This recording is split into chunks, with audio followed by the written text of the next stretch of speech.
कि उमेश पाल के पास भी कोई ऐसे गहरे राज थे जिसमें योगी सरकार फंस सकती थी। अतीक अहमद ने कहा मैं उसे तब तक नहीं मारूंगा जब तक कोर्ट के अंदर मेरे खिलाफ गवाही नहीं दे देगा। क्या विचित्र स्थिति है। और जो उमेश पाल 2006 से लेकर के सपा बसपा की राज में नहीं मारा गया, उसकी हत्या भाजपा के योगी राज में की गई है। यह षड्यंत्र है। भाजपा ने पहले योगी राज में जानबूझ करके उमेश पाल की हत्या करवाई और फिर उमेश पाल की हत्या के बहाने अतीक के परिवार की तबाही और बर्बादी कर डाली। मैं पुराने संसद भवन से नए संसद भवन तक उड़ के जाए बुलबुल पर मैं भूपेंद्र रावत 10,000 रुपए इंडिया गेट में उन्हें इनाम के रूप में दूंगा। जो हमारे देश से, देश की सीमा से, देश की सेना से, देश के जवानों से, देश के संविधान से, देश के इंसान से प्रेम करता है, वो उठ खड़े हो जाओ और घर घर पहुंचा ऐसे वीडियो को कि नरेंद्र मोदी और हमारे देश के राष्ट्रीय सुरक्षा सलाहकार ने आतंकवादी हमले के खिलाफ पुलवामा में आवाज खोलने पर तब राज्यपाल सत्यपाल मलिक को चुप कराया था। इसका मतलब है ये आतंकवादी के यार और हमारे देश के गद्दार हैं। इन गद्दारों को सजा दिलाने के लिए एक ही तरीका है, इस वीडियो को घर घर पहुंचाओ, एक एक जवान के घर पहुंचाओ। भूपेंद्र रावत और आज मैं आपके साथ बात करूंगा। नरेंद्र मोदी की सरकार पूरी रसातल में दो अहम मुद्दों को लेकर फंसी हुई है। एक 24 जनवरी को हिंडनबर्ग की रिपोर्ट जिसमें पूरे अडानी की पोल खोल करके रख दी थी, उसकी अगर जांच पड़ताल अगर हुई जॉइंट पार्लियामेंट कमेटी के माध्यम से तो नरेंद्र मोदी को देश को तबाह करने, बर्बाद करने और चीन के साथ साझेदारी निभाने वाले अडानी का यारी करने पर जो चांगचुंग लिंग है चीन का 20 लाख शेयर होल्डर अडानी का, वो उसके मामले में, देशद्रोह की मामले में नरेंद्र मोदी को जेल जाना पड़ेगा।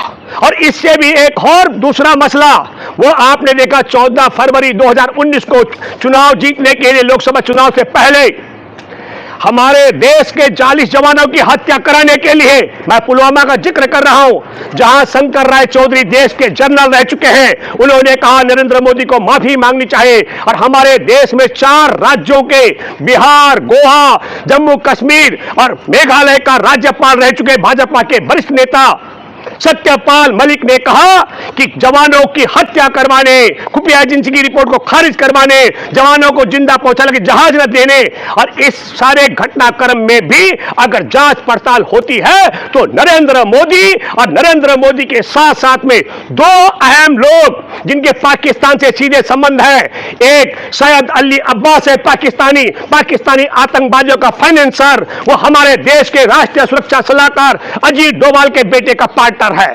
जब पाकिस्तान के आतंकवादियों से भारत में बम विस्फोट कराने हो तो सैयद अली अब्बास के माध्यम से करवाए जाते हैं। इसलिए मैं कहना चाहता हूं कि उन आतंकवादियों के हमले की रिपोर्ट खुफिया एजेंसी ने जारी कर दी थी, उसको दबाने के लिए हमारे देश में भाजपा के वरिष्ठ नेता सत्यपाल मलिक ने कहा मेरे को राष्ट्रीय सुरक्षा सलाहकार अजीत डोभाल और देश के प्रधानमंत्री नरेंद्र मोदी जो विदेश को बिना बताए पाकिस्तान जाकर बिरयानी खाने गए थे आतंकवादियों के साथ, इन दोनों ने कहा कि आप अपना मुंह बंद रखो।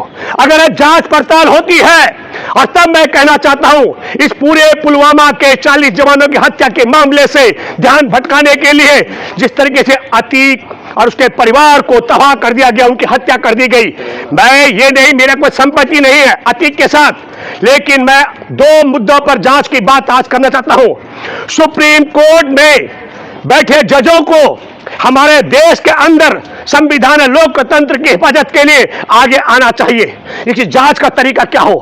1 मार्च को अतीक की तरफ से सुप्रीम कोर्ट में याचिका दायर की गई थी कि यह सरकार मेरी हत्या करवा देगी।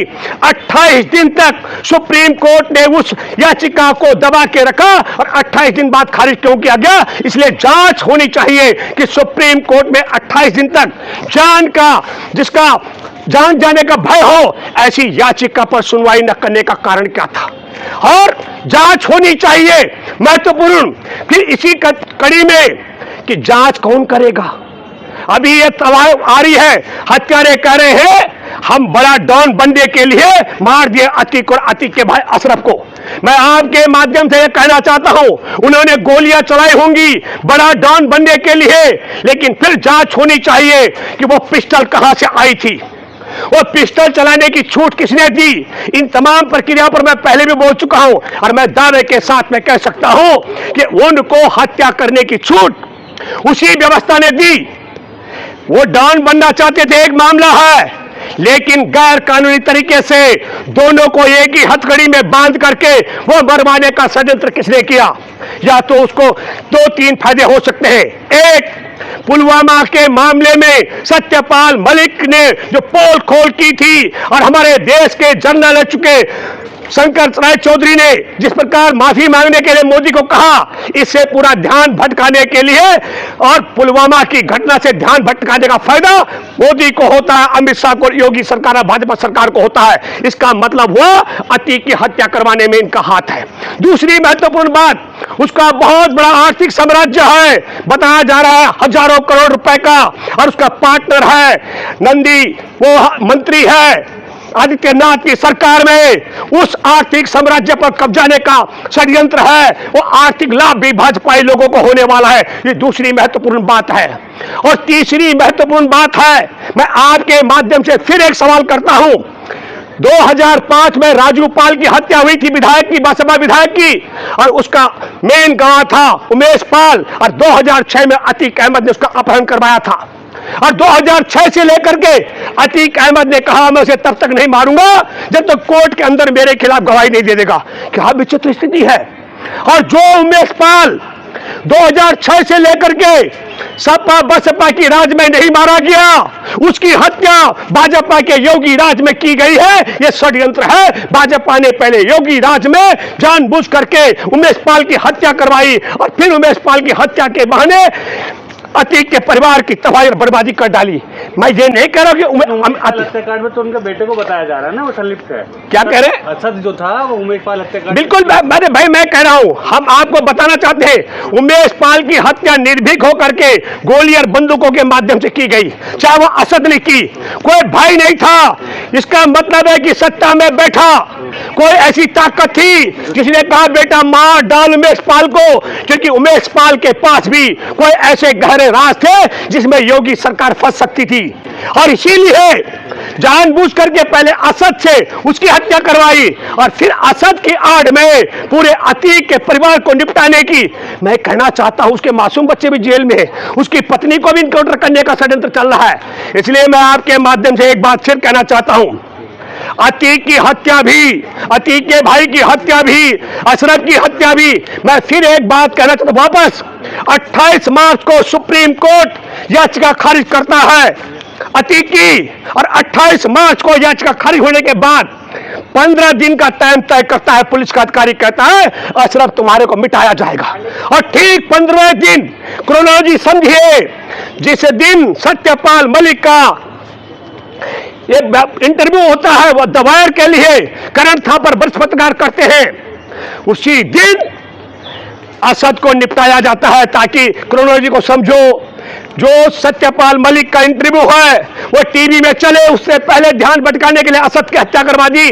बड़ा इनकाउंटर है। पुलिस के आला अधिकारियों ने कहा हमें पता है ये दिल्ली गया, फलां जगह गया, लेकिन इसको समझिए वो 15 दिन की तारीख क्यों तय की गई थी? सत्यपाल मलिक और करण थापर की तय डेट थी कि वो 13 अप्रैल को इंटरव्यू करेंगे, एक दूसरे से मिलेंगे और उसे ध्यान भटकाने के लिए। लेकिन वो इंटरव्यू द वायर ने 14 तारीख को चलाया। इनका खेल बिगड़ गया। इन खेल बिगाड़ने के लिए इन्होंने फटक से 15 तारीख को अतीक और अतीक के भाई अशरफ को एक ही साथ हथकड़ी में बांध करके निपटा दिया। तो मैं फिर कहना चाहता हूं आप सब लोगों के माध्यम से, जो हमारे देश से, देश की सीमा से, देश की सेना से, देश के जवानों से, देश के संविधान से, देश के इंसान से प्रेम करता है, वो उठ खड़े हो जाओ और घर घर पहुंचा ऐसे वीडियो को कि नरेंद्र मोदी और हमारे देश के राष्ट्रीय सुरक्षा सलाहकार ने आतंकवादी हमले के खिलाफ पुलवामा में आवाज खोलने पर तब राज्यपाल सत्यपाल मलिक को चुप कराया था। इसका मतलब है ये आतंकवादी के यार और हमारे देश के गद्दार हैं। इन गद्दारों को सजा दिलाने के लिए एक ही तरीका है, इस वीडियो को घर घर पहुंचाओ, एक एक जवान के घर पहुंचाओ, एक एक देश प्रेमी के घर पहुंचाओ, एक एक संविधान प्रेमी के घर पहुंचाओ और देश के 140 करोड़ लोगों तक पहुंचाओ, ताकि पता लगे ये देश के गद्दार और आतंकवादियों के यार है। और इसी तरीके से दूसरी बात, आपको बताना चाहता हूं 15 जून 2020 को हमारे 20 जवानों को गलवान घाटी में निर्मम हत्या करने के लिए पीट पीट कर चीन ने मारा था और चीनी सैनिकों ने क्षेत्रों को अधमरा किया था।